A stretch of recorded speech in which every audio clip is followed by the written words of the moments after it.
On pense souvent que le voile blanc est une perte totale de visibilité due à la poudrerie.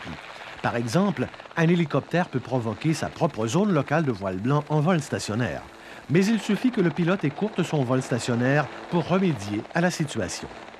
Et pourtant, on peut perdre tout contact visuel par temps clair si l'on survole un paysage enneigé, sans relief, qui se fond avec l'horizon.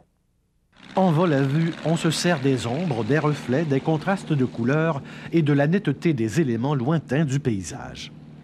Mais ces indices peuvent disparaître quand le paysage est sans relief et recouvert de neige et si, en plus, le plafond est bas ou la lumière est diffuse.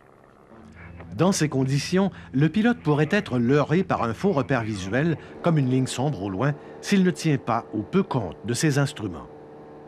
Des conditions qui semblent convenir au vol à vue exigent tout à coup que l'on pilote aux instruments et que l'on réagisse vite. Si vous rencontrez des conditions de voile blanc ou si vous pensez qu'elles sont présentes, commencez par gagner de l'altitude si vous volez bas. Conservez votre vitesse et gardez les ailes à niveau. Maintenez l'altitude et dirigez-vous vers un endroit présentant un relief marqué.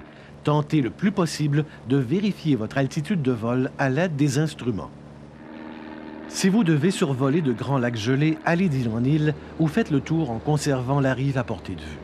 À moins d'avoir eu une certaine formation pour faire du vol aux instruments, il vaut mieux éviter de survoler de grandes étendues enneigées.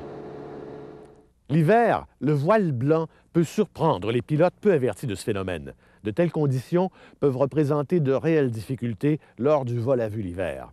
Il suffit simplement d'en être conscient et d'y être préparé pour arriver à destination en sécurité.